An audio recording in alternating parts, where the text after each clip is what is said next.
3 की जो पहले का इख्तियार था, जिसको डाइल्यूट कर दिया गया, अगर वो अपनी जगह मौजूद होता तो ये हालात नहीं होने थे। बिल्कुल ठीक। अगर साहब मुझे आपसे पीटीआई के बहुत सारे सवाल पूछने हैं। आखिरी सवाल काजी फायद ईसा साहब के मुतालिक पूछना चाहूंगा। जो रिपोर्टिंग होती रही, जो खबरें आती रही, जिस तरह की बातें, जिस तरह के रिमार्क्स, जिस तरह के जवाबात काजी साहब दे रहे हैं, एक तरफ मैंने देखा सर कि जब ये तिजोरी हाइट्स वाला केस था तो आबिद जुबैरी साहब को कहा गया कि अदायगियां कर दें मुतासरीन को। तो आबिद जुबैरी साहब ने कहा आप हिदायत कर दें सर, हम हो जाएगा। तो चीफ जस्टिस ने कहा हम हिदायत नहीं करते, हम हुक्म देते हैं।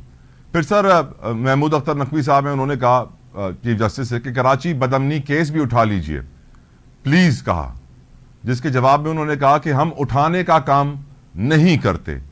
तो मेरी नजर में सर ये रिमार्क्स बहुत कुछ समझा रहे हैं हमें। देखिए, एक बात बड़ी वाज़ेह है कि जस्टिस काजी फायद ईसा का जो दौर है बहैसियत चीफ जस्टिस के, मेरा ख्याल है कंट्रोवर्सी का दौर रहेगा। तारीख में भी यही लिखा जाएगा। अब जो जितनी बातें खुल के इनके दौर में सामने आई हैं, और मैं कहना कुछ और करना कुछ, और ये सारी बातें अगर आप सामने रख कर देखें तो बड़ी तकलीफ दे बात है।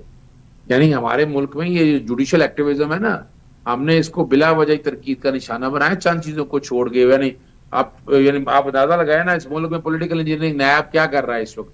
इस वक्त पुलिस क्या कर रही है, आप जरा गौर करें। आप FIA क्या कर रहा है, एंटी करप्शन डिपार्टमेंट क्या कर रहा है, ये वही तो कर रहा है कि अब दौर आ गया नवाब, जब जब जस्टिस काजी फाइज आए, हुदैबिया, जब हुदैबिया 2 वाला, हुदैबिया 1 वाला केस जब इनके पास लगा, और वहां तो कुछ कहते हैं कि कुछ लोग कहते हैं कि ये सिलेक्ट किया गया था बेंच, पता नहीं, मुझे नहीं पता इस हकायक का, लेकिन नाम जस्टिस मंजूर मलिक का नाम उस वक्त आता है कि वो टाइम बार्ड अपील जो है ना वो नहीं मानी गई।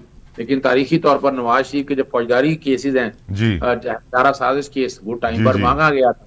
फिर अभी देखे हैं, अभी इनको एवन फील्ड के केस में बाइज्जत बरी कर दिया है। यानी अंदाजा लगाएं, नैब ने अपीलें तक नहीं फाइल की।